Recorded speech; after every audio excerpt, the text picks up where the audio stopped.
Vamos a estudiar en nuestro segundo tema de esta noche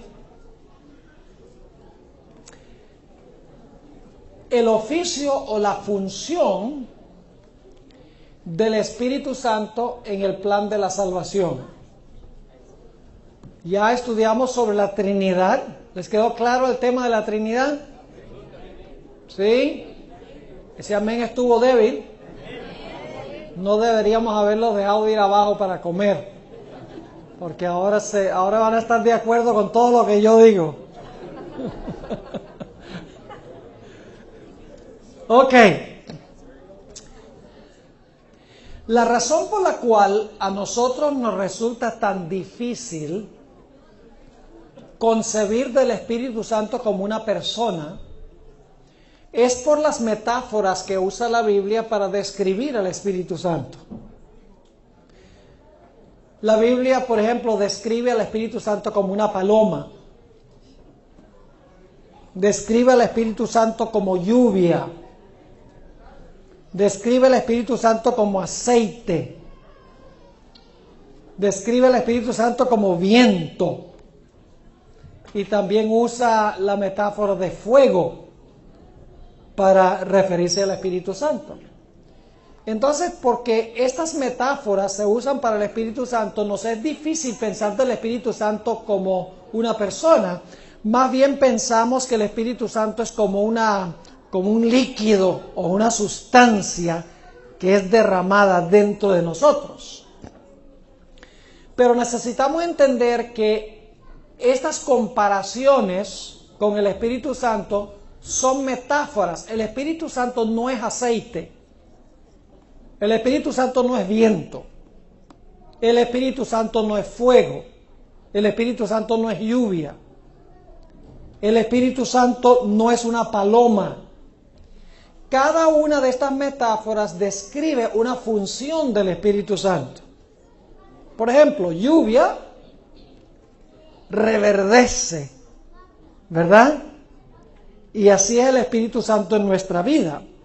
El aceite da luz, porque se usa en la lámpara. Así el Espíritu Santo da luz. El viento, uno ve el efecto, pero no ve el viento. Uno ve el efecto de la obra del Espíritu Santo, pero no ve al Espíritu Santo. El fuego purifica, así como el Espíritu Santo purifica. Es decir, no es el Espíritu Santo estas cosas con las cuales se compara. El Espíritu Santo es una persona, tiene individualidad y tiene personalidad. Ahora, queremos estudiar un poquito más detenidamente en nuestro segundo tema, cómo es que opera el Espíritu Santo, cómo obra el Espíritu Santo. Y aquí vamos a incluir otra dimensión que raras veces se toca en la iglesia adventista. Vamos a hablar no solamente del Padre, del Hijo y primordialmente del Espíritu Santo, sino que vamos a hablar de la función de los ángeles en la forma en que Dios administra el universo. Ese es un aspecto donde casi nunca se toca la relación de los ángeles con la Trinidad. Así que vamos a ver especialmente la relación que existe entre el Espíritu Santo y el ministerio de los ángeles. Ahora queremos comenzar en el Salmo 8 y los versículos 3 al 8. Si van conmigo al Salmo 8 y vamos a leer los versículos 3 al 8. Está hablando de la función original de Adán. Salmo 8 y el versículo 3. Aquí está hablando el salmista David. Dice: cuando veo tus cielos, obra de tus dedos, la luna y las estrellas que tú formaste, digo, ¿qué es el hombre para que tengas de él memoria, y el hijo del hombre para que lo visites? Y luego habla de la creación del hombre. Dice: le has hecho poco menor que los ángeles. Creó a Adán un poco menor que los ángeles. Y escuchen: y lo coronaste de gloria y de honra. Adán fue creado por Dios. ¿Y qué le colocó Dios? Una corona, que significa que Adán fue creado para ser rey. Muy bien. Ahora, ¿rey de qué? Cada rey tiene su esfera o su territorio. Sigamos leyendo. Después de decir, lo coronaste de gloria y de honra, dice, le hiciste señorear. Esa palabra significa gobernar, ¿ve? Es un rey, Dios lo coronó, y por lo tanto dice, le hiciste señorear sobre las obras de tus manos. Todo lo pusiste debajo de sus pies. Esa expresión debajo de sus pies significa que Dios colocó a Adán para gobernar. Y luego dice cuál es su territorio. Dice ovejas y bueyes, todo ello, y asimismo las bestias del campo, las aves de los cielos y los peces del mar, todo cuanto pasa por los senderos del mar. Cuando la Biblia usa la expresión bestias del campo, aves de los cielos y peces del mar, se refiere a todo lo relacionado con el planeta Tierra, porque ahí tiene uno mar, cielo y tierra. Es decir, Adán fue coronado rey y su esfera o su territorio era todo lo relacionado con el planeta Tierra. Adán fue creado como rey de esta tierra. Pero luego la Biblia nos dice que Adán cedió su trono cuando pecó. Nota lo que dice Romanos 6 y el versículo 16. Romanos el capítulo 6 y el versículo 16. De Señor, Adán se convirtió en siervo. Se convirtió en esclavo. De amo se convirtió en esclavo. Romanos 6 y el versículo 16 dice, ¿no sabéis que si os sometéis a alguien como esclavos para obedecerle, sois esclavos de aquel a quien obedecéis, sea del pecado para muerte o sea de la obediencia para justicia? En otras palabras, nosotros llegamos a ser siervos o esclavos de aquel que escogemos ¿qué? Obedecer o servir.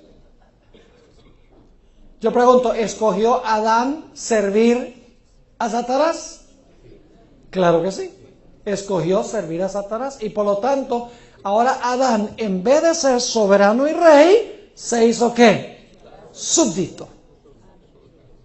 O se hizo esclavo o siervo de Satanás. Es decir, Satanás le quitó el trono y le quitó su territorio. Y ahora el diablo llegó a ser lo que Jesús llamó el príncipe de este mundo, o una mejor traducción sería el gobernante de este mundo. La palabra en inglés es the ruler of this world, el gobernante de este mundo, porque Adán le cedió su trono y le cedió su territorio a Satanás. Cuando se dejó vencer, ahora Satanás dice, él me escogió a mí, ahora él me sirve a mí. No escogió obedecer a Dios, no escogió ser siervo de Dios, escogió ser siervo mío. Quiero leerles una cita muy interesante que encontramos en el libro Patriarcas y Profetas, página 53, donde la sierva de Dios habla de la condición original de Adán. Dice lo siguiente: al ser creado, Adán recibió el señorío sobre la tierra. ¿Qué recibió Adán? El señorío sobre la tierra. Ahora escuchen. Pero al ceder a la tentación, cayó bajo el poder de Satanás. Y luego la hermana White cita 2 de Pedro 2:19, y el que es de alguno vencido es sujeto a la servidumbre del que lo venció. Lógico, ¿verdad? Yo soy sujeto de aquel a quien escojo obedecer. Adán escogió obedecer a Satanás, así que Satanás ahora es el gobernante y el súbdito es Adán. Sigue diciendo ella, cuando el hombre llegó a ser cautivo de Satanás, el dominio que antes ejercía pasó a manos de su conquistador. Nuevamente dice, cuando el hombre llegó a ser cautivo de Satanás, el dominio que antes ejercía pasó a manos de su conquistador. De esta manera Satanás llegó a ser el Dios de este siglo Él había usurpado el dominio que originalmente fue otorgado a Adán. Ahora viene la buena nueva, dice, pero Cristo, mediante su sacrificio, al pagar la pena del pecado, no solo redimiría al hombre, sino que también recuperaría el dominio que éste había perdido. Todo lo que perdió el primer Adán será recuperado por el segundo. Así que, ¿cuál era la única esperanza del hombre? Que viniera alguien para vencer a Satanás. Yo pregunto, ¿cuántos seres humanos han llegado a ser durante sus vidas siervos de Satanás en algún momento? Todos, porque todos han ¿qué? Entonces, ¿qué necesitaba la raza humana? Necesitaba alguien que viniera, le hiciera batalla con Satanás y no se dejara vencer. Y que venciera en lugar de todos los seres humanos. En favor de todos los seres humanos. Porque ningún ser humano dentro de la historia podía hacerlo. Porque todos nos convertimos en esclavos de Satanás. Porque todos hemos pecado y estamos destituidos de la gloria de Dios. No hay justo ni aún uno. Es decir, la raza humana en sí misma perdida necesitaba que Jesús viniera a batallar con Satanás para recuperar lo que originalmente el hombre había perdido. Ahora, lo que dice Ellen White es bíblico. Nota lo que dice Lucas 4, 5 al 7. Lucas el capítulo 4 y el versículo 5 al 7. Para que ustedes se den cuenta que Satanás, cuando venció a Adán, tomó el trono de Adán y el dominio de Adán y su territorio. Esta es la tercera tentación de Jesús, dice, y le llevó el diablo a un alto monte y le mostró en un momento todos los reinos de la tierra. Le muestra los reinos de la tierra. Y le dijo al diablo, a ti te daré toda esta potestad y la gloria de ellos. Ahora escuchen bien, porque a mí me ha sido entregada y a quien quiero la doy. ¿Quién se la entregó a Satanás? Adán. Y por lo tanto Adán dice, Adán me entregó el trono y el dominio a mí y por lo tanto a quien yo quiero yo se lo doy. ¿Reclamaba Satanás el dominio del mundo y sobre este territorio? Claro que sí. ¿Cuántos seres humanos no habían llegado a ser siervos de Satanás? No había ni uno solo. Todos eran siervos de Satanás. La raza humana necesitaba a alguien que viniera para batallar con Satanás y vivir una vida perfecta, sin pecado, para quitarle a Satanás lo que Satanás le había quitado a Adán. Ahora yo pregunto, ¿quién fue ese que vino y vivió en nuestro lugar, batalló con Satanás y vivió una vida absolutamente perfecta? Cristo Jesús. Noten Juan 12, 31 al 33. Juan 12 y el versículo 31 hasta el versículo 33. Está hablando de lo que hizo Jesús en la cruz del Calvario. Cuando Jesús dijo en la cruz, consumado es, Satanás sabía que su reino estaba condenado y que Jesús le había quitado el reino, le había quitado el dominio. Nota lo que dice Juan 12, 31. Ahora es el juicio de este mundo. Y Jesús está hablando aquí el miércoles antes de su muerte, 2 días antes de su muerte. Dice, ahora es el juicio de este mundo. Ahora el príncipe de este mundo será ¿qué? Echado fuera. Y luego dice, ¿cómo lo iba a vencer? Dice, y yo, si fuere levantado de la tierra, a todos atraeré a mí mismo. Y decía esto dando a entender de qué muerte iba a morir. ¿Qué fue lo que venció a Satanás? La muerte de Jesús. ¿Qué fue lo que le quitó el trono a Satanás, el dominio, para que fuera echado fuera como gobernante de este mundo? La obediencia de Jesús y su muerte en la cruz. Ahora, quiero leerles una cita, El deseo de todas las gentes, página 706. Escuchen lo que dice esta cita tan espectacular. Cristo no entregó su vida hasta que hubo cumplido la obra que había venido a hacer. Y con su último aliento exclamó, consumado es. La batalla había sido ganada. ¿Cuándo ganó la batalla? ¿Cuándo le arrebató Jesús el trono ¿Y este territorio? Cuando murió. Dice, la batalla había sido ganada. Note que no dice la batalla se iba a ganar, dice la batalla había sido ganada. Su diestra y su brazo santo le habían conquistado la victoria. Como vencedor, plantó su estandarte en las alturas eternas. ¡Qué gozo entre los ángeles! En la victoria del Salvador todo el cielo triunfó. Satanás fue derrotado y sabía que había perdido su reino. ¿Cuándo perdió Satanás su reino? Legalmente, ¿cuándo perdió su reino? Cuando el Señor Jesucristo murió en la cruz, legalmente Satanás perdió su reino. Jesús le arrebató el trono y le arrebató el territorio. Es decir, a partir de la muerte de Cristo en la cruz, ya Satanás no es el gobernante de este mundo. Legalmente. Ya le voy a explicar por qué razones que el mundo va de mal en peor. Porque algunos dicen, bueno, si Jesús tomó el trono y este territorio es de él, ¿por qué las cosas van tan mal?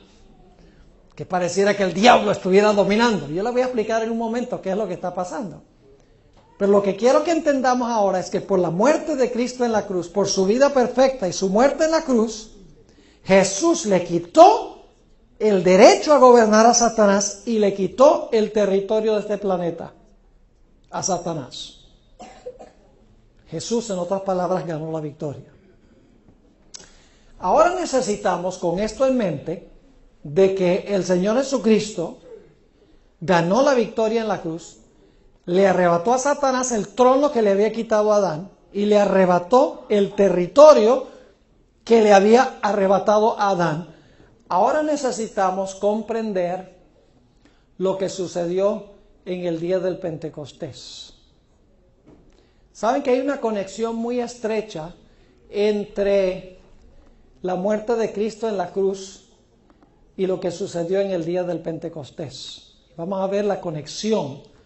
El día del Pentecostés se realizó 40 días o 50 días después de la resurrección de Cristo Jesús. 50 días después de la resurrección de Cristo. Y el Pentecostés solo se pudo realizar porque Cristo había vencido en la cruz del Calvario. Si Jesús no hubiera vencido en la cruz del Calvario, no hubiera habido ningún Pentecostés. Y les voy a explicar por qué razón no iba a haber un Pentecostés. Lo que quiero que recuerden ahora es que hay una conexión estrecha entre la victoria de Cristo en la cruz y el derecho que tenía Jesús de derramar su Espíritu Santo aquí en la tierra. Y esto se va a aclarar a medida que estudiemos.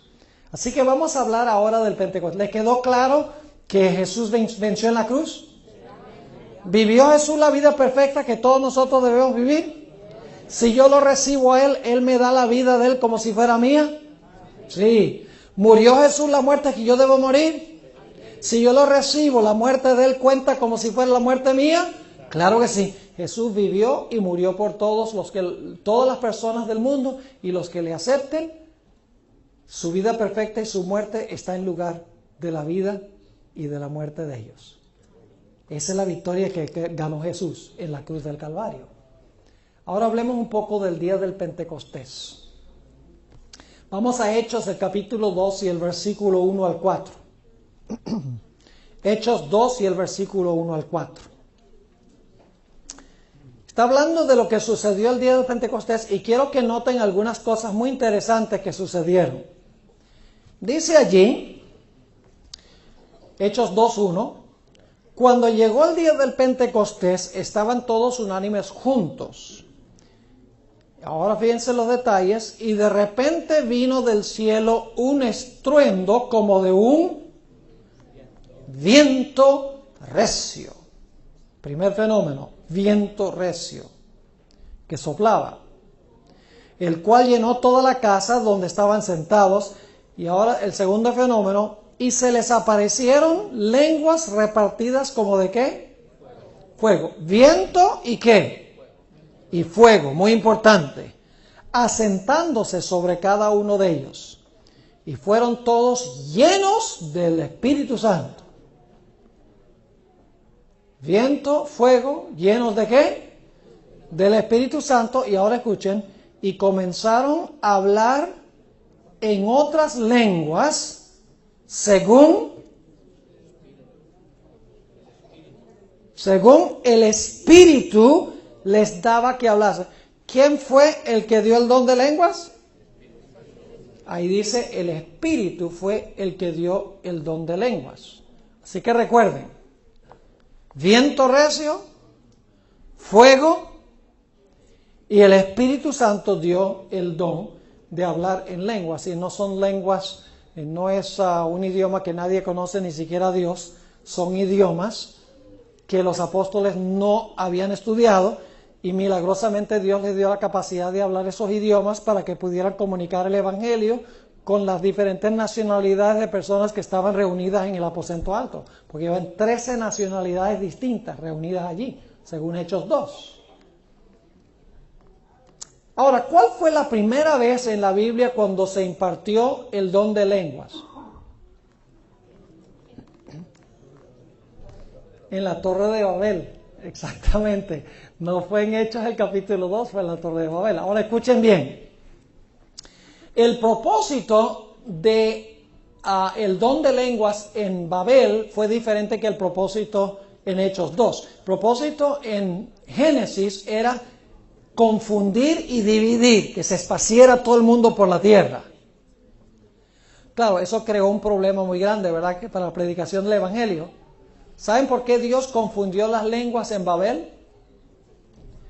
Porque todos se habían unido, como todos tenían un mismo lenguaje, dice en Génesis 11, la rebelión se consolidó, porque se congregaron hablando el mismo idioma.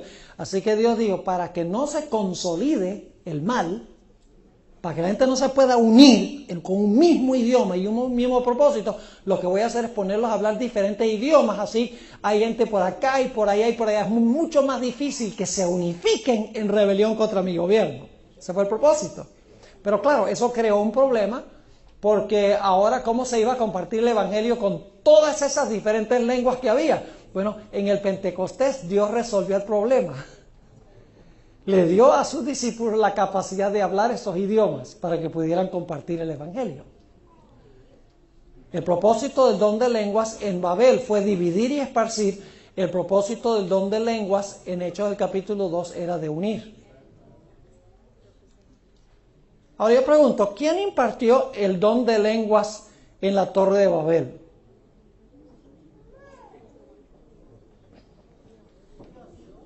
¿Quién lo impartió en Hechos? En el día de Pentecostés, ¿quién fue?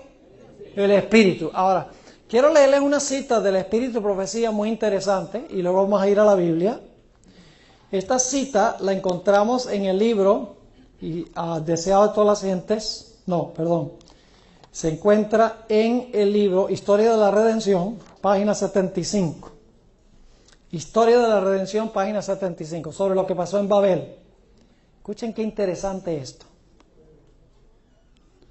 Y voy a leer primero de Génesis, el capítulo 11, para que ustedes tengan en claro quién fue el que confundió las lenguas y quién fue el que dividió. Génesis 11, versículo 6 en adelante dice, y dijo Jehová, he aquí el pueblo es uno, y todos estos tienen un solo lenguaje, y han comenzado la obra, y nada les hará desistir ahora de lo que han pensado hacer. Si están unidos en rebelión contra mi gobierno. Ahora pues descendamos. ¿Quién está hablando aquí? Jehová. Descendamos y confundamos allí su lengua, para que ninguno entienda el habla de su compañero. Así los esparció ¿quién? Jehová. Desde allí sobre la paz de toda la tierra, y dejaron de edificar la ciudad. Por eso fue llamado el nombre de ella Babel, porque allí, escuchen bien, confundió Jehová el lenguaje de toda la tierra, y desde allí los esparció sobre la faz de toda la tierra. ¿Quién fue el que confundió las lenguas? ¿Quién fue el que los esparció? Jehová. Pero ahora quiero leerles una cita muy interesante en Historia de la Redención, página 75. Escuchen esto. La torre alcanzaba ya una gran altura, cuando el Señor envió 2 ángeles para que los confundieran en su trabajo. ¿Cómo es la cosa? En Génesis dice que fue ¿quién? Jehová confundió y Jehová lo esparció. Ahora leemos que dice el Señor envió 2 ángeles para que los confundieran en su trabajo. Sigue diciendo, se había encargado a ciertos hombres que recibieran indicaciones de los que trabajaban en lo alto y que pedían materiales para su trabajo. De manera que el primero se comunicaba con el segundo y este con el tercero hasta que el pedido llegaba a los que estaban abajo. A medida que el mensaje pasaba de uno a otro en su descenso, escuchen esto, los ángeles confundieron sus lenguas. ¿Quiénes impartieron el don de lenguas?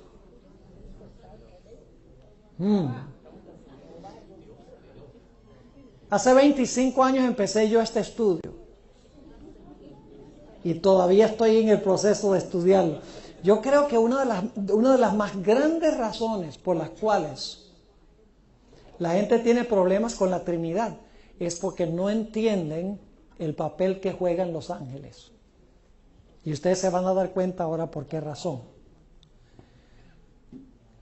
Así que dice, a medida que el mensaje pasaba de uno a otro en su descenso, los ángeles confundieron sus lenguas y cuando el pedido llegó a los obreros que estaban abajo, se proveyó material que no se había pedido.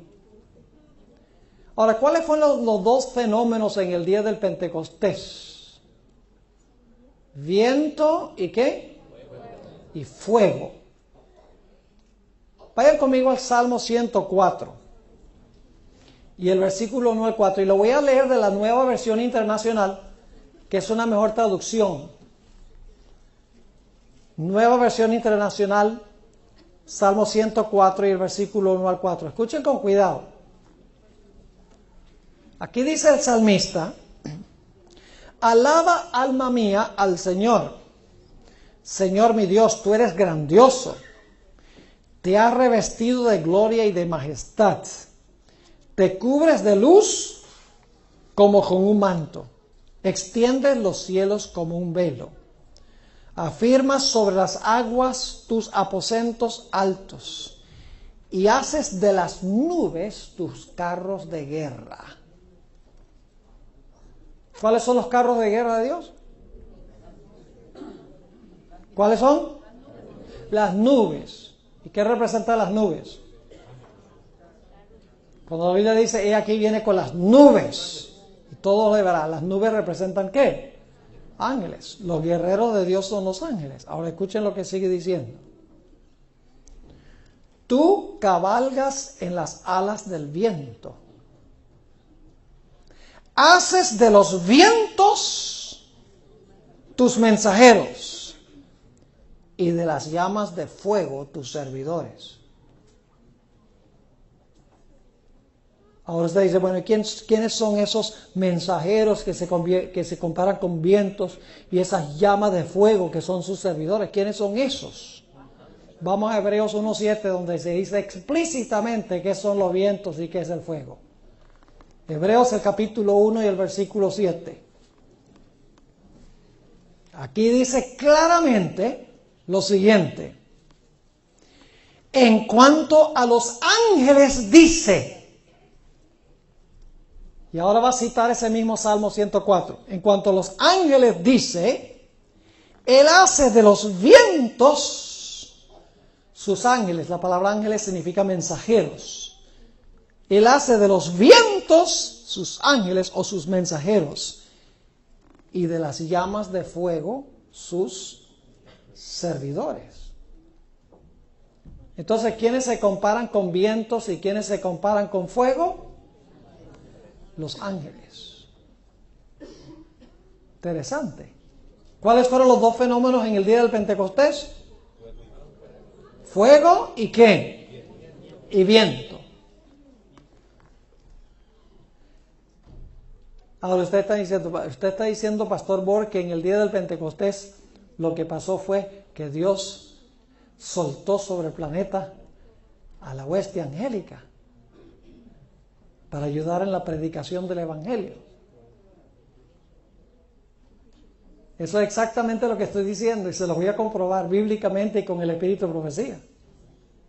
Pero primero vamos a Ezequiel. Vayan conmigo a Ezequiel el capítulo 1 y el versículo 12 al 14. Ezequiel 1 y los versículos 12 hasta el versículo 14. Este lo vamos a estudiar en más detalle, Dios mediante, mañana en la noche, pero vamos a echarle un vistazo ahora. Está hablando aquí de los 4 seres vivientes que representan los ángeles. Dice, y cada uno caminaba derecho hacia adelante. ¿Hacia dónde qué? ¿Si están ahí o no están ahí? O sea, esta hueste angélica caminaba ¿hacia qué? Hacia adelante, ¿hacia dónde qué? O hacia donde el Espíritu les movía. ¿Quién es el que mueve a los ángeles? El Espíritu. Dice, donde el Espíritu les movía que anduviesen, andaban.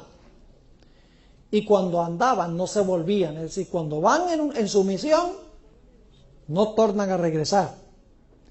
Y luego dice, en cuanto a la semejanza de los seres vivientes, su aspecto era como de carbones de fuego encendidos, como visión de hachones encendidos, que andaba entre los seres vivientes, y el fuego resplandecía, y del fuego salían ¿qué? No olviden eso, salían relámpagos. Y los seres vivientes, que son ángeles, son querubines, corrían y volvían a semejanza de ¿qué? A semejanza de relámpagos. ¿Quién mueve a los ángeles? El Espíritu mueve a los ángeles. ¿Y con qué se comparan? Se comparan con fuego. Y en el versículo 4 que no leí, de Ezequiel 1, se compara con un viento tempestuoso también. Porque viene la carroza de Dios del norte y dice que viene con viento tempestuoso. Ahora quiero leerles unas 2 o 3 citas donde Ellen White comenta sobre esta escena de Ezequiel el capítulo 1. Se encuentra en Joya de los Testimonios, tomo 2, página 350. Escuchen lo que dice. Había ruedas dentro de las ruedas, esto es Ezequiel 1, en un arreglo tan complicado que a primera vista le parecía a Ezequiel que era todo confuso. Era una rueda andando así, otra así, es decir, parecía todo confusión. Dice, pero cuando se movían era con hermosa precisión y en perfecta armonía. Y ahora escuchen, los seres celestiales estaban moviendo esas ruedas. ¿Quiénes estaban moviendo las ruedas? ¿Y quiénes son esos seres celestiales? Los ángeles. Sigue diciendo, los seres celestiales estaban moviendo esas ruedas y por encima de todo, sobre el glorioso trono de zafiro, estaba el Eterno, mientras que rodeaba el trono el arco iris, emblema de gracia y amor. Así que ella dice que ¿quiénes estaban moviendo las ruedas? Dice los seres celestiales, los ángeles. Ahora, la página 350 y 51, nada más una paginita después, como que se le olvidó a la hermana White lo que dijo. Porque fíjense lo que dice. Las complicadas ruedas que al profeta le parecían envueltas en confusión, estaban bajo la dirección de una mano infinita. Ahora escuchen. El Espíritu de Dios, que según la revelación movía y dirigía estas ruedas. ¿Cómo? ¿Quién dijo que movía las ruedas en la cita que leímos de la 350? Los ángeles. ¿Y aquí dice quién? El Espíritu de Dios, que según la revelación movía y dirigía estas ruedas. Interesante. Sacaba armonía de la confusión. de tal manera que todo el mundo está bajo su dominio. Y luego ella explica, dice, miríadas de seres glorificados estaban listos para predominar a su orden. ¿A la orden de quién? Del Espíritu, según el contexto. Dice, miríadas de seres glorificados estaban listos para predominar a su orden contra el poder y la política de los hombres malos y reportar beneficio a sus fieles. ¿Cómo es que el Espíritu Santo desempeña su obra? A la luz de lo que hemos leído, ¿cómo es que el Espíritu Santo desempeña su obra? Por medio de la hueste, ¿qué? Angélica. En el tomo 4 del Comentario Bíblico Adventista, página 1161, ella explica la vigilancia incansable de los mensajeros celestiales y su incesante ministerio en conexión con los habitantes de la tierra nos demuestra cómo es que la mano de Dios guía la rueda dentro de la rueda. ¿Cómo es que Dios dirige la rueda dentro de la rueda? La vigilancia incansable de los mensajeros celestiales y su incesante ministerio en conexión con los habitantes de la tierra nos demuestra cómo es que la mano de Dios guía la rueda dentro de la rueda. Así que, ¿cómo es que el Espíritu Santo desempeña su obra? ¿Por medio de qué? Por medio de millones y millones de ángeles. Ahora volvamos a hablar del día del Pentecostés. Porque en el día del Pentecostés se impartió ¿qué don? El don de lenguas. ¿Quién impartió ese don en Génesis? Jehová. Pero Jehová por medio de ¿qué? De 2 ángeles. Lo leímos en el Espíritu de Profecía, ¿verdad? Ahora, ¿será que en el día del Pentecostés, lo que sucedió en el día del Pentecostés es que Dios obró en forma poderosa a través de los ángeles para ayudar a los discípulos en la predicación del Evangelio? En unos momentos les voy a leer una cita impresionante, pero antes de explicar lo que sucedió en el Pentecostés. Yo pregunto, cuando vino el día del Pentecostés, ¿ya este planeta le pertenecía a Jesús? ¿Lo había recuperado Jesús? ¿Era el rey de este mundo? ¿Legalmente? ¿Era su territorio? Claro que sí. ¿Y ustedes creen que Satanás iba a decir, bueno, me lo quitaste, tómalo? ¿El diablo sabía que había perdido? Leímos la cita, lo sabía que iba perdido. Sabía que ahora Jesús tenía el trono y que el territorio de él. ¿Pero qué iba a hacer Satanás? Satanás iba a decir, ven y quítamelo. Sé que es legalmente tuyo y tú estás en el trono y este territorio es tuyo. Está bien, ven y quítamelo. ¿Y sabes lo que hizo Dios en el día del Pentecostés? Mandó a toda la hueste angélica y dice, ahí te los estoy mandando para que ellos prediquen el evangelio y te lo quiten.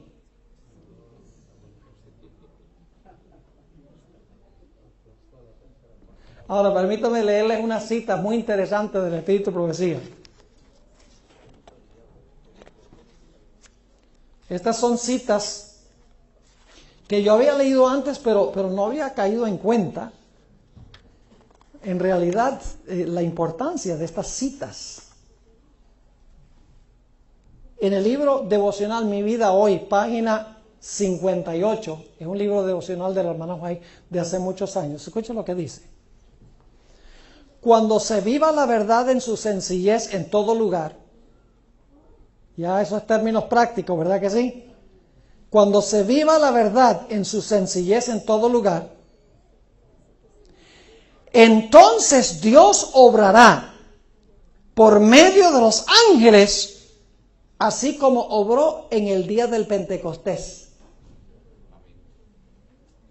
¿Oyeron lo que dijo? Jesús en el día del Pentecostés soltó a toda la hueste angélica sobre el planeta Tierra para quitarle a Satanás lo que Satanás ahora quería aferrarse a ello. Porque Jesús dice, ahora yo puedo soltar a todas mis tropas, las puedo soltar sobre el planeta Tierra porque es mío. Antes de eso, el Espíritu Santo se manifestaba en forma limitada porque Satanás decía, tú no puedes invadir mi territorio, pues ese territorio es legalmente mío. Pero después del Pentecostés Jesús dice, ahora es mío, legalmente. Y ahí te mando todas mis tropas para ayudar a los discípulos en la predicación del Evangelio para que te quiten a tus súbditos. Dice ella, cuando se viva la verdad en su sencillez en todo lugar, entonces Dios obrará por medio de los ángeles, así como obró en el día del Pentecostés. Los corazones serán transformados tan decididamente que se verá una manifestación de la influencia de la verdad genuina que se representa como el descenso del Espíritu Santo. Aquí hay otra, Mensajes Selectos, tomo 2, página 65. Escuchen con cuidado. Cuando los ángeles del cielo vengan entre nosotros y obren mediante los instrumentos humanos, entonces habrá conversiones firmes y sustanciales, en forma parecida a las conversiones que ocurrieron después del día del Pentecostés. Nuevamente, noten el papel de los ángeles. Cuando los ángeles del cielo vengan entre nosotros, dice ella, y obren mediante los instrumentos humanos, entonces habrá conversiones firmes y sustanciales, en forma parecida a las conversiones que ocurrieron después del día del Pentecostés. En otra cita que no está en español, está en un libro que se llama Manuscript Releases, tomo 10, página 112, dice, todo el cielo estaba interesado en su salvación. Y los ángeles de Dios, escuchen bien, los ángeles de Dios están esperando hacer por usted lo que hicieron por los discípulos en el día del Pentecostés. ¿Qué están haciendo los ángeles? Esperando. ¿Saben por qué los ángeles pudieron venir al planeta para restarle súbditos a Satanás? Porque los discípulos se habían preparado para recibirlo. ¿Saben por qué razones que nosotros no tenemos esta experiencia hoy? ¿Saben por qué los ángeles no pueden obrar a través de nosotros como hicieron con los discípulos en el día del Pentecostés? Porque nosotros no hemos cumplido las condiciones que cumplieron los discípulos en el día del Pentecostés. Ellos fueron completamente vaciados del yo y dijeron, Señor, úsanos. Oraban toda la noche, estudiaban las Escrituras, colocaron todos sus bienes en el altar del sacrificio. Y entonces los ángeles dijeron, ahora sí los podemos usar. Pero ahorita los ángeles están en el cielo diciendo, esperemos a ver si esa gente se va a dejar usar o no.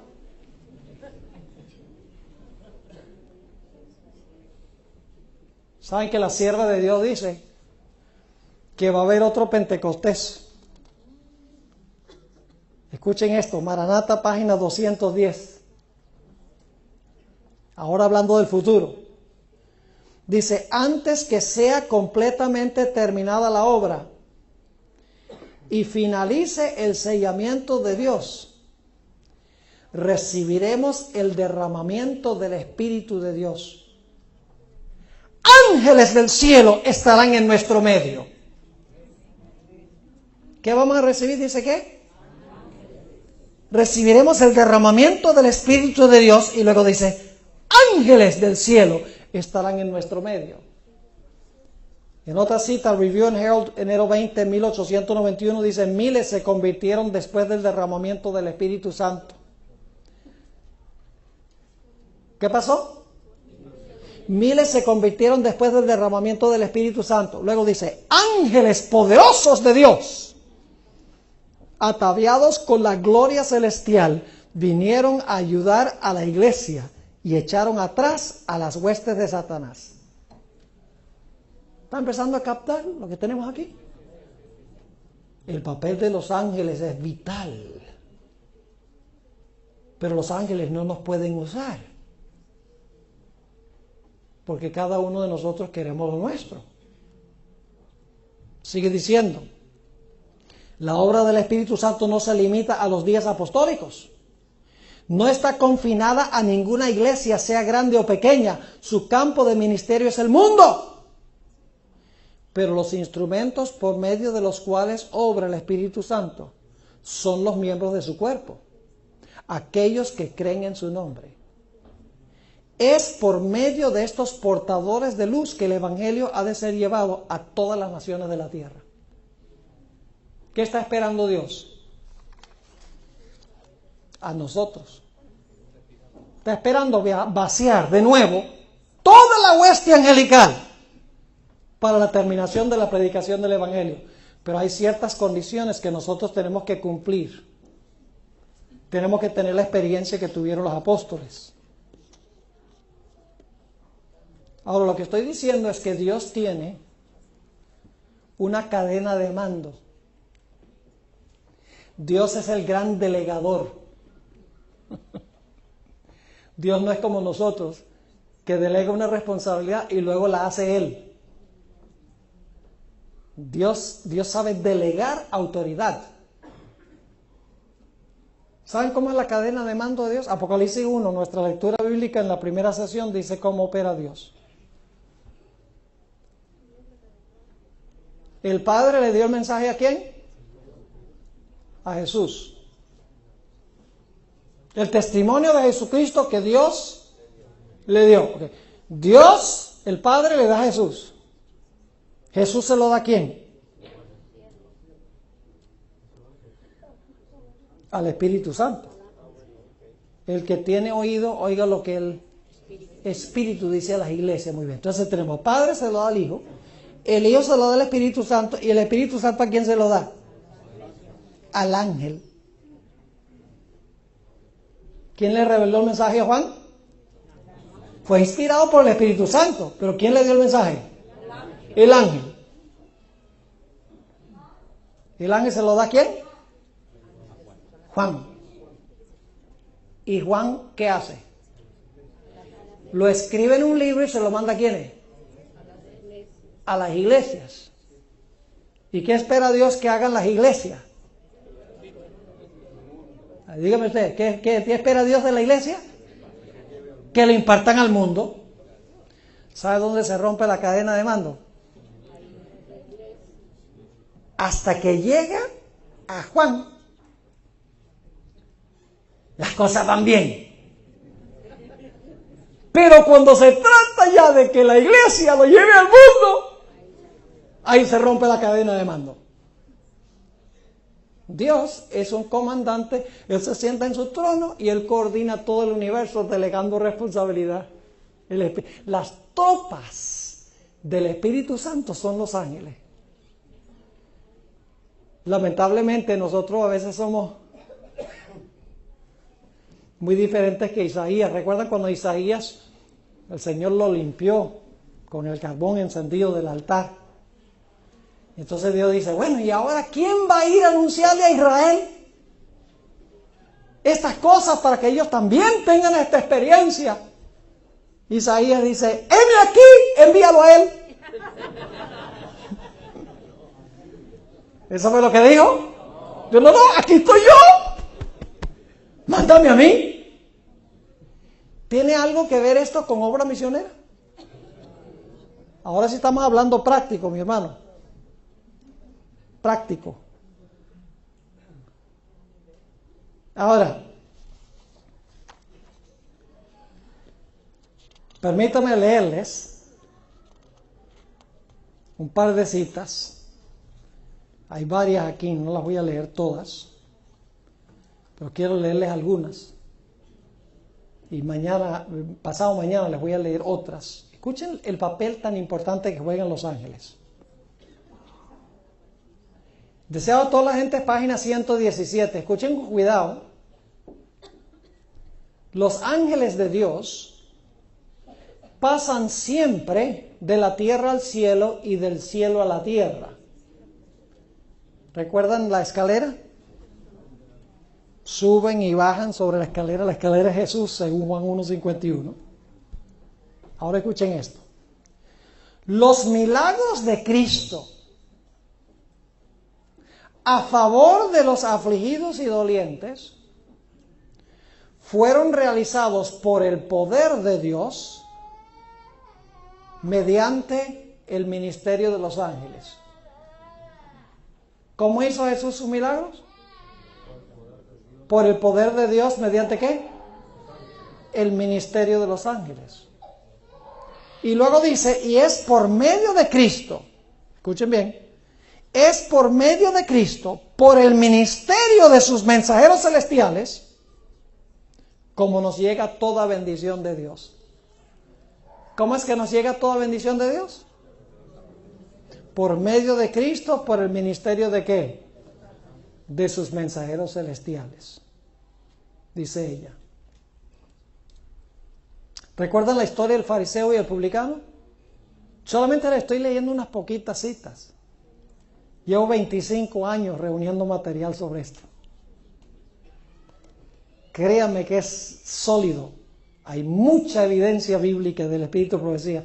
Fariseo y el publicano. El fariseo tenía un corazón duro. Ahora escuchen lo que dice la hermana White.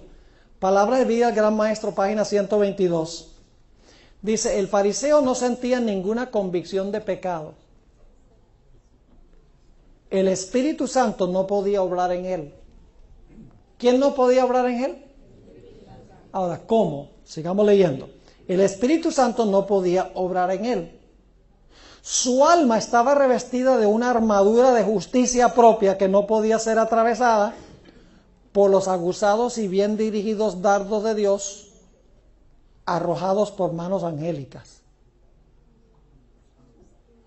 ¿Quiénes son los que lanzan los dardos? Los ángeles, dice, por manos ¿qué? Angélicas. Pero acaba de decir, el Espíritu Santo no podía obrar en él. Así que ¿a través de quiénes obra el Espíritu Santo? A través del ministerio de los ángeles. Ahora les voy a compartir un punto un tanto controversial, porque a veces tenemos estas tradiciones y las viejas tradiciones a veces mueren muy lentamente. Yo creo que ustedes han escuchado que Dios está en todas partes, ¿verdad?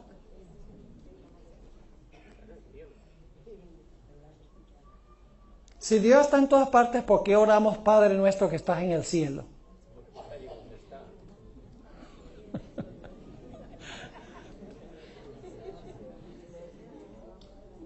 Ahora escuchen bien. Dios no está personalmente en todas partes. Pero sí está en todas partes porque es omnisciente. Él sabe todo lo que está pasando. Él conoce el fin desde el principio. Dios no tiene que estar en Canadá y en Estados Unidos y en África y en Asia para saber lo que está pasando allí, porque la mente infinita de Dios abarca todo simultáneamente. Pero Dios está sentado en su trono en el cielo. Ahí está Él. Permítame leerles esta cita tan interesante, Ministerio de Curación, página 325. La Biblia nos muestra a Dios, escuchen bien, en su alto y santo puesto. ¿Dónde está Dios? En su alto y santo puesto. No en estado de inacción, no en el silencio y la soledad, sino rodeado de millares y millones de seres santos, siempre a la espera de sus órdenes. ¿Dónde está Dios? En su alto y santo puesto, rodeado ¿de qué? De millares y millones de seres santos, siempre a la espera de sus órdenes. Ahora escuchen esto. Por medio de estos mensajeros, permanece Dios en comunicación activa con todas las partes de su dominio. ¿Cómo es que Dios se mantiene en comunicación con todas partes de su dominio? Por medio de estos mensajeros, dice ella. Mediante su espíritu y sus ángeles. Atiende y cuida a los hijos de los hombres. Por encima de las confusiones de la tierra, Dios está en su trono. ¿A dónde está Dios? Dios está en su trono. Ahora escuchen bien, todas las cosas están abiertas a su divina mirada. ¿En qué sentido es que Dios ¿Está en todas partes? En el sentido de que Él está, ¿qué? Al tanto de todo lo que está pasando simultáneamente en todas partes. Y dice, y desde su grande y serena eternidad, ordena lo que su providencia considera mejor. Ahora, permítame terminar con un ejemplo bíblico. El caso del centurión. ¿Recuerdan el centurión que tenía un criado que estaba enfermo? ¿Recuerdan la cita de la hermana White donde dice que todos los milagros de Jesús fueron hechos por el poder de Dios a través del ministerio de los ángeles? Donde deseaba a toda la gente 117. Ahora escuchen, aquí viene un ejemplo práctico. Mateo 8, 5 al 10. El centurión entendió algo muy importante. Mateo 8, 5 al 10. Dice, entrando Jesús en Capernaum, vino a él un centurión, rogándole y diciendo, Señor, mi criado está postrado en casa, paralítico, gravemente atormentado. Y Jesús le dijo, yo iré y le sanaré. Respondió el centurión y dijo, Señor, no soy digno de que entres bajo mi techo. Solamente di la palabra y mi criado sanará. Interesante. Di la palabra. Y saben lo que yo pensaba por mucho tiempo antes de estudiar en detalle esto. Yo pensaba que cuando Jesús decía, sé sano, por ejemplo, cuando él estaba en Caná de Galilea, y este señor tenía un hijo que estaba enfermo en Capernaum, yo pensaba que cuando Jesús dijo, tu hijo está sano, que de alguna manera mística, misteriosa, la palabra salía volando por el aire y llegaba allá. Y sanaba el que estaba enfermo. Pero ahora leyendo con cuidado la Biblia y el Espíritu de Profecía, hay un mecanismo que Dios usa. Noten lo que dice el centurión. ¿Lo entendió? Dice, porque también yo soy hombre bajo autoridad. Y tengo bajo mis órdenes soldados.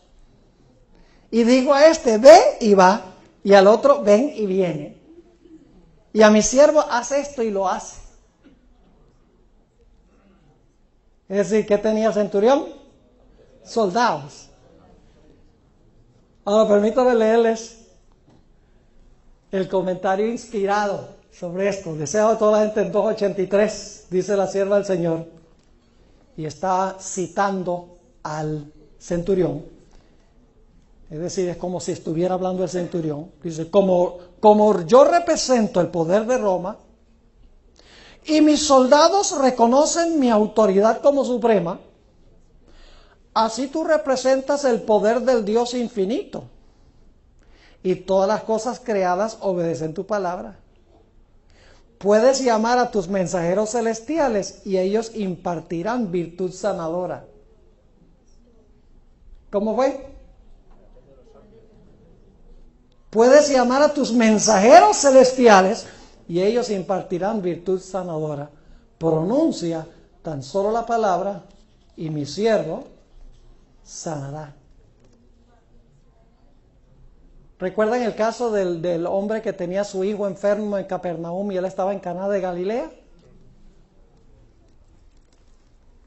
Y Jesús le dijo que el hijo estaba sano y el papá lo creyó. Fíjense, dice la sierva del Señor, y si ustedes miran en un mapa, ese mismo día ese hombre podría haber llegado de Caná a Capernaum, porque era la 1 de la tarde. Si se hubiera presentado, hubiera llegado. Pero no tenía ningún apuro. Se quedó el resto del día allí. La siguiente mañana se levantó y empezó a caminar lentamente a la casa, porque él sabía que su hijo estaba sano. ¿Cómo fue que pasó? Escuchen la terminología que usa la hermana White. Espíritu de profecía, tomo 2, página 155. ¿Recuerdan que en Ezequiel 1 los ángeles se comparan con relámpagos? O escuchen lo que dice. En vez de ir a Capernaum, Jesús, por un rayo de telegrafía divina, envía el mensaje de sanidad a la cama del hijo sufriente. ¿Qué fue ese rayo? Un ángel, exactamente. Y dice en Youth Instructor, una revista que era para jóvenes, diciembre 4, 1902, dice, y el poder de las palabras del Redentor fulgura como un relámpago de Caná a Capernaum. Y el Hijo es sanado. Tremendo, ¿verdad? Yo pregunto, ¿el Espíritu Santo es una persona? ¿Cómo puede el Espíritu Santo coordinar una obra tan complicada como la de los ángeles si es una fuerza activa? Se exige una mente infinita para escuchar todas las oraciones y suplir todas las necesidades de todas las personas que están orando a Dios. Para coordinar a la hueste angélica se necesita una inteligencia divina. Por eso el Espíritu Santo es Dios. Todo lo escudriña, todo lo sabe. Ahora, no me entiendan mal, yo no estoy diciendo que los ángeles tienen en sí mismos poder. Ellos tienen poder delegado. Pero el Espíritu Santo no lo hace Él personalmente, lo hace a través del ministerio de los ángeles. Por eso se llaman espíritus ministradores. Ellos impartieron el don de lenguas por el poder de Dios. Se comparan con viento y se comparan con ¿qué? Con fuego. En el día del Pentecostés Dios vació el cielo de la hueste angélica para quitarle el territorio a Satanás, que Satanás no quería entregar porque había sido derrotado. ¿Está claro? Ahora quiero terminar leyendo una o dos citas más del Espíritu de Profecía. Estas citas no están en español, yo las traduje. Si alguien las quiere, yo le puedo mandar por correo electrónico todo el material y así pueden leerlo todito completo. Pero Youth Instructor Julio 5, 1894, dice ella, por medio del ministerio de los ángeles,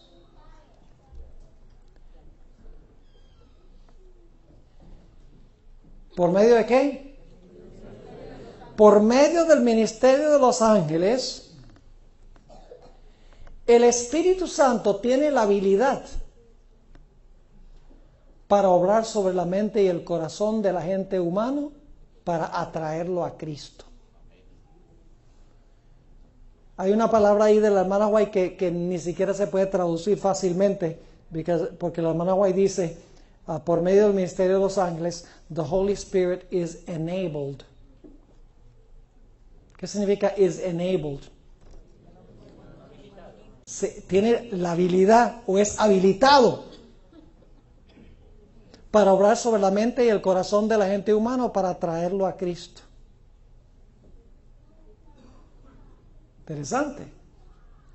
Pero el Espíritu de Dios, y el contexto dice por medio de qué? Por medio de los ángeles. Pero el Espíritu de Dios no interfiere nunca con el libre albedrío de la gente humana. El Espíritu Santo es dado para ayudar a fin de que el agente humano coopere con las inteligencias divinas. Y su tarea consiste en atraer el alma, pero no a obligarla a obedecer. Ahora, último punto. ¿Quiénes están reteniendo los cuatro vientos? Los ángeles. Pero en realidad, ¿quién está restringiendo las pasiones humanas? El Espíritu Santo. ¿Qué pasará cuando los ángeles suelten los cuatro vientos? El Espíritu Santo se retira. Entonces yo pregunto, ¿qué es el retirar del Espíritu Santo? Es cuando los ángeles ya no hacen su obra para retener las fieras pasiones humanas. ¿Está claro? Les leo esta cita para terminar. Escuchen, el Espíritu de Dios que restringe, ahora mismo está siendo retirado del mundo. ¿Quién restringe? El Espíritu de Dios. ¿Y está haciendo qué? Retirado del mundo. Los huracanes, las tormentas, las tempestades, los incendios y las inundaciones, los desastres por tierra y mar, siguen uno al otro en sucesión presurosa. La ciencia procura explicar la causa de todos estos fenómenos. Las señales que se acrecientan en nuestro alrededor anunciando el pronto regreso del Hijo de Dios se le atribuyen a toda causa menos la real. Los seres humanos no son capaces de discernir que los ángeles centinelas están reteniendo los cuatro vientos. Leímos que el Espíritu de Dios restringe ahora mismo, y luego entonces dice que los ángeles centinelas están restringiendo. ¿Quién es el que está restringiendo? ¿El Espíritu o son los ángeles? El Espíritu por medio de los ángeles. Sigue diciendo, los seres humanos no son capaces de discernir que los ángeles centinelas están restringiendo los cuatro vientos para que no soplen hasta que los siervos de Dios hayan sido sellados en sus frentes. Pero cuando Dios le diga a sus ángeles, cuando Dios le diga a ¿quiénes? A sus ángeles que suelten los vientos, significa que Dios hace ¿qué cosa? Cuando sueltan los vientos, Dios retira ¿qué? Su Espíritu Santo. Entonces, ¿cómo obra el Espíritu Santo? ¿Por medio de qué? De los ángeles. Dice, cuando los ángeles suelten los vientos, que suelten los vientos, habrá una escena de lucha que la pluma más fecunda no podría describir. Si creemos que el mundo está mal hoy, ni siquiera nos podemos imaginar cuán malo va a ser. Cuando ya los ángeles dejen de restringir las pasiones humanas, el Espíritu Santo a través del ministerio de los ángeles. Así que en cortas cuentas, mis hermanos y hermanas, ¿a quiénes está esperando Dios? Los ángeles no van a terminar la obra. ¿Quiénes van? Nosotros. Dios va a derramar su Espíritu. Va a soltar a toda la hueste angélica sobre el planeta Tierra porque va a tener un pueblo listo para recibir ese poder para proclamar el mensaje final al mundo. No ha sucedido porque nosotros no hemos cumplido las condiciones. Somos indolentes, flojos, calentando banca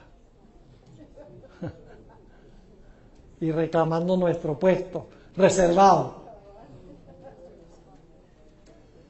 Dios nos está esperando es a nosotros. Dios no está esperando más terremotos y más huracanes y que caigan las estrellas. Nos está esperando a nosotros. ¿Saben algo? Una de las razones primordiales por las cuales los miembros de la iglesia no hacen obra misionera es porque tienen miedo de no saber qué decir o de pronto que los rechacen. ¿Verdad que sí? Pero fíjense que si nos encomendamos en las manos de Dios, podemos tener la certeza de que cuando vamos a tocar en una puerta, ángeles del cielo van a estar con nosotros. Amén. Y la sierva de Dios dice que, la Biblia dice en Lucas 21, que no penséis en lo que vas a decir en ese momento, porque el Espíritu Santo te lo va a traer a la mente. Pero la hermana White tiene una cita donde dice, en ese momento los ángeles traerán a la mente lo que debemos decir. No hay que tener miedo. Hay que salir y hay que hacer la obra, sabiendo que hay muchedumbre de ángeles esperando nada más estar con nosotros y darnos pensamientos y palabras que hablar. Y nos van a indicar con quién encontrarnos y qué decir en el momento propicio. Ahora, mañana vamos a hablar de Ezequiel 1 y el martes en la noche vamos a hablar.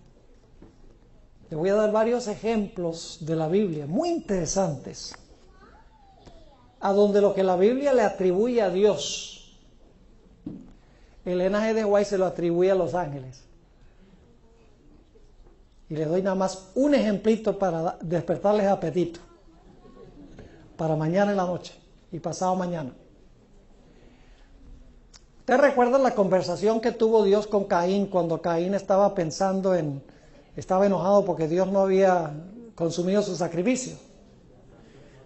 Dice, en Génesis 4, dice, Jehová Dios dijo a Caín, Jehová Dios le dijo a Caín, si haces bien no serás aceptado y si no haces bien el pecado está a la puerta. Pero en Patriarcas y Profetas, la sierva de Dios dice que Dios envió un ángel que le habló esas palabras a Caín. Ahí fue que cuando yo encontré eso, yo dije, uy, está raro. La Biblia dice que Jehová Dios y la hermana White dice que Dios envió un ángel que habló esas palabras. Entonces, en nuestra forma de pensar griega, que decimos, si lo hizo el ángel, no lo hizo Dios. No. El ángel dice lo que dice Dios.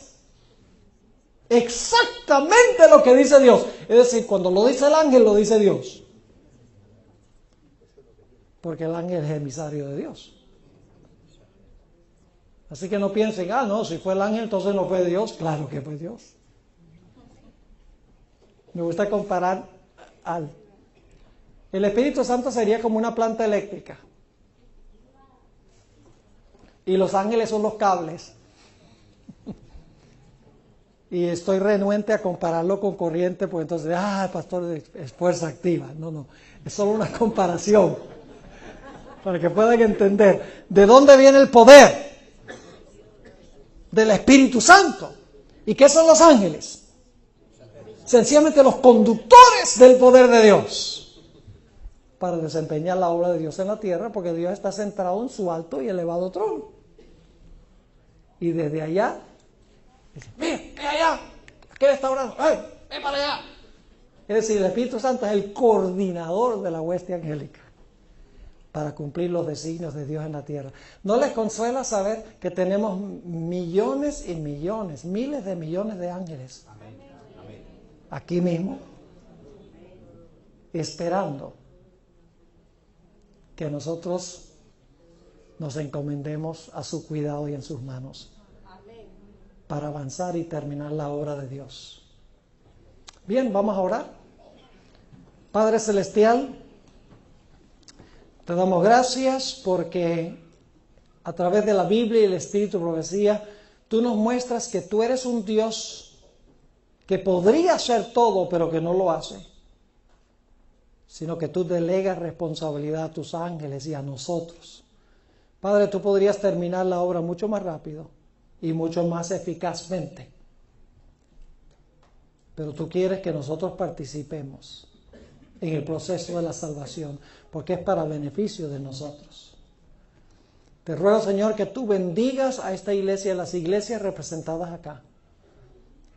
Padre, ayúdanos a despertarnos de nuestro letargo, de nuestra condición laodicense.